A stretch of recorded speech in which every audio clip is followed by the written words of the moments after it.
नमस्कार विद्यार्थियों, आज हम पढ़ रहे हैं श्लेष अलंकार। और यह जो श्लेष अलंकार है विद्यार्थियों, वह शब्दालंकार है। कौन सा अलंकार है? शब्दालंकार। देखिए कौन सा अलंकार पढ़ रहे हैं हम? श्लेष।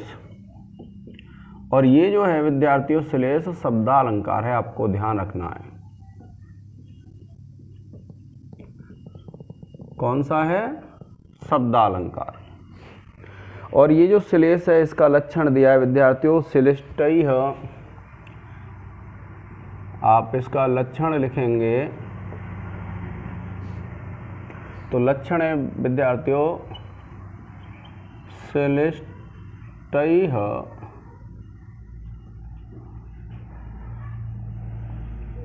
पदैरनेकार्थ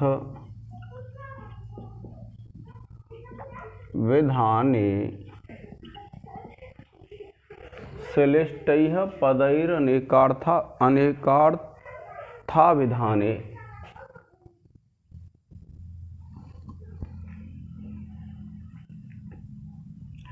श्लिष्टैः पदैरनेकार्थाभिधाने श्लेष इष्यते।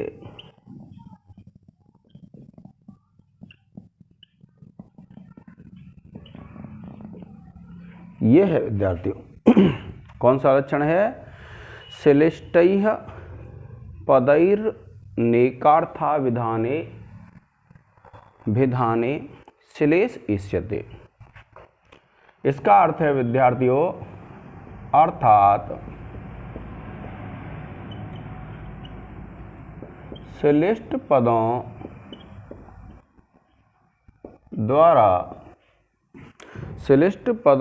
द्वारा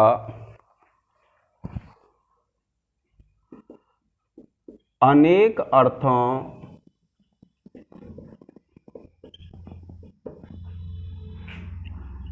का कथन होने पर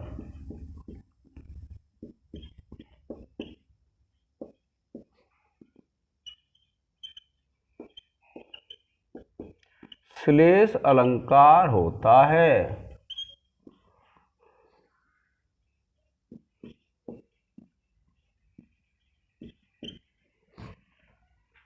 ठीक है, क्या कहते हैं? श्लिष्ट पदों के द्वारा अनेक अर्थों का कथन होने पर श्लेष अलंकार होता है। इसका मतलब यह है विद्यार्थियों कोई भी ऐसे पद हों जिसमें एक से अधिक अर्थ निकल रहे हों तो वहाँ क्या होता है? श्लेष अलंकार होता है। तो आपको ध्यान रखना है कि जो श्लिष्ट पद होते हैं, श्लिष्ट पदों के द्वारा अनेक अर्थों का अभिधान कहते हैं कथन को। जहाँ किसी पद्य या गद्य में श्लिष्ट पदों के द्वारा अनेक अर्थों का अगर कथन हो रहा है तो वहाँ कौन सा अलंकार होगा? श्लेष। आपको ध्यान रखना है श्लेष शब्दालंकार है। अब देखिए श्लिष्टैः पदैरनेकार्थाभिधाने श्लेष इष्यते, यानी श्लिष्ट पदों के द्वारा अनेक अर्थों का जहाँ कथन होता है वहाँ श्लेष अलंकार होता है। अब यह जो श्लेष है विद्यार्थियों कहीं कहीं तो वर्ण के आधार पर, तो इसको कहते हैं हम वर्ण श्लेष। कहीं कहीं पद के आधार पर तो उसको कह देते हैं पद श्लेष। और कहीं कहीं प्रकृति के आधार पर होता है तो उसको कह देते हैं प्रकृति श्लेष। इस प्रकार से इस श्लेष अलंकार के अनेक भेद हो सकते हैं। कितने भेद हो सकते हैं? यानी ये जो श्लेष अलंकार है इसके अनेक भेद हो सकते हैं विद्यार्थियों इस प्रकार से। तो अब देखिए इसका उदाहरण पढ़ते हैं। इसका अर्थ आप एक बार स्क्रीनशॉट ले लें विद्यार्थियों।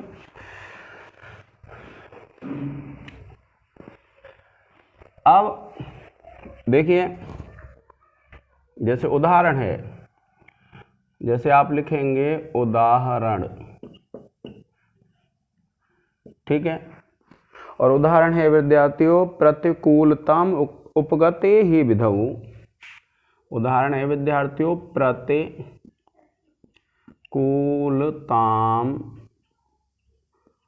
उपगते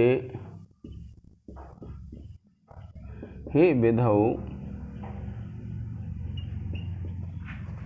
प्रतिकूलताम उपगते ही विधौ विफलत्वमेति बहुसाधनता।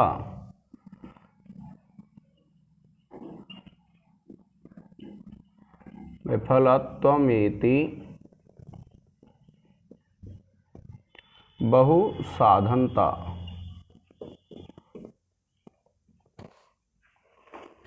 यह है। और फिर है इसकी दूसरी पंक्ति, अवलंबनाय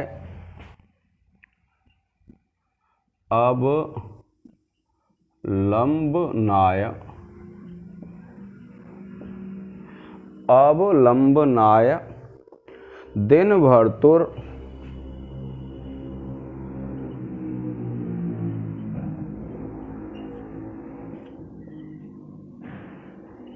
अभुन्न अवलंबनाय दिन भरतुर अभुन्न पतिष्यतः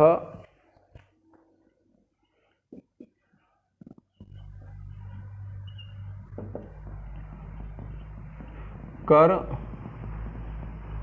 सहस्रम अपि। ये है विद्यार्थियों, क्या कहा है कि अवलंबनाय दिन भरतुर अभुन्न पतिष्यतः कर सहस्रम अपि। तो इसका मतलब ये है, देखिए, कि प्रतिकूलताम उपगते ही विधौ, यानी प्रतिकूलताम यानी प्रतिकूल, उपगते प्राप्त हो जाने पर, विधौ विधौ कहते हैं। दो अर्थ हैं विद्यार्थियों। यही एक ऐसा पद है जिससे यहाँ श्लेष है। तो देखिए जब आप इसमें देखेंगे तो एक तो शब्द होता है विद्यार्थियों विधि, और विधि का अर्थ होता है भाग्य,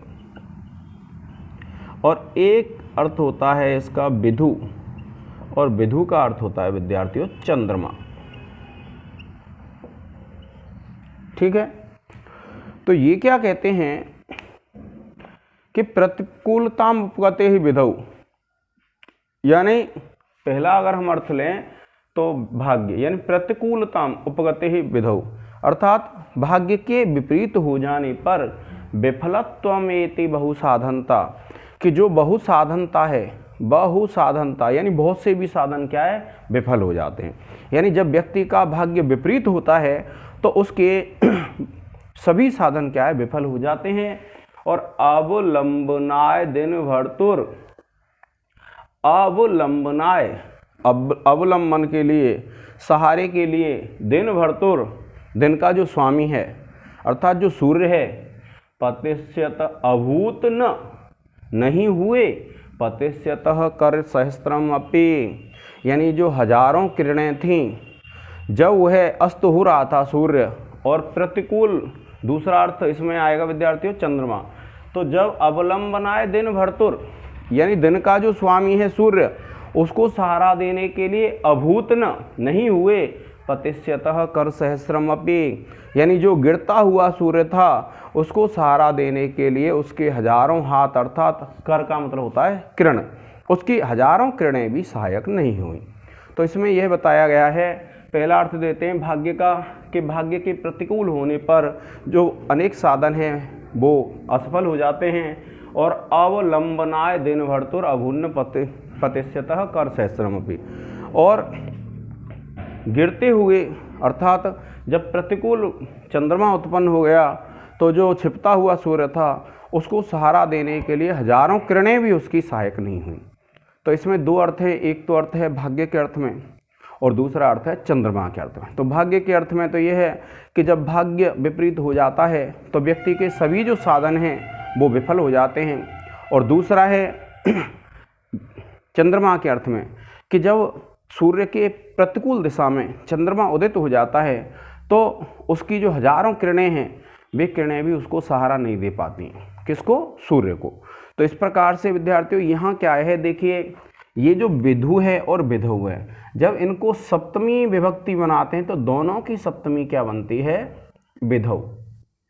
तो यहाँ इसमें एकार है और इसमें ओकार है। तो एकार और ओकार दोनों वर्णों का श्लेष है विद्यार्थियों। किसका श्लेष है, दोनों वर्णों का श्लेष है। तो इसलिए यहाँ क्या है, श्लेष अलंकार है। इकार उकार दोनों वर्णों का यहाँ श्लेष अलंकार है।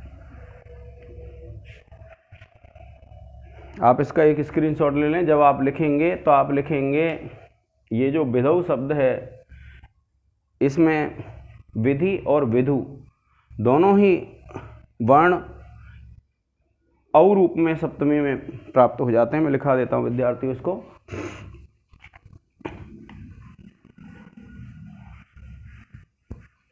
तो देखिए आप इसमें जब लिखेंगे, आप लिखेंगे उदाहरण में लक्षण संगति,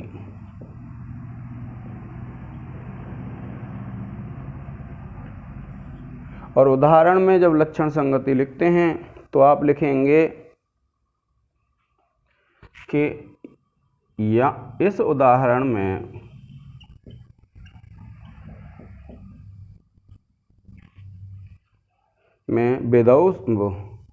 विधौ शब्द में विधु और विधि शब्दों के वर्ण, विधौ शब्द में विधि और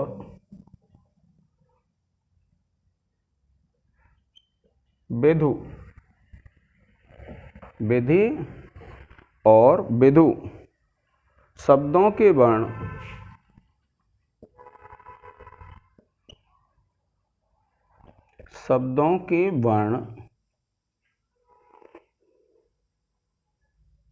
उकार और इकार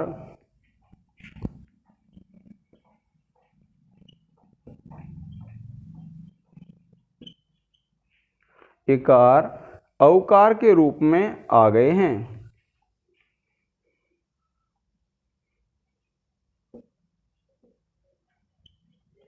औकार के रूप में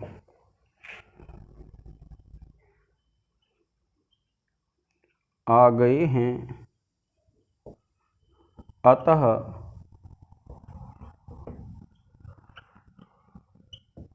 दोनों वर्णों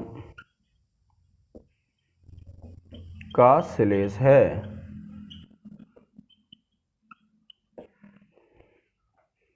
ठीक है विद्यार्थियों, आप इसका एक स्क्रीनशॉट ले लें और फिर उसके बाद तो विद्यार्थियों आज के इस लेक्चर में इतना ही। आप अध्ययन करते रहें, अपने अपने साथियों को शेयर करते रहें और चैनल को सब्सक्राइब करते रहें, जिससे सभी को समय समय पर लाभ मिल सके विद्यार्थियों। तो आज के इस लेक्चर में इतना ही। जय हिंद, जय भारत।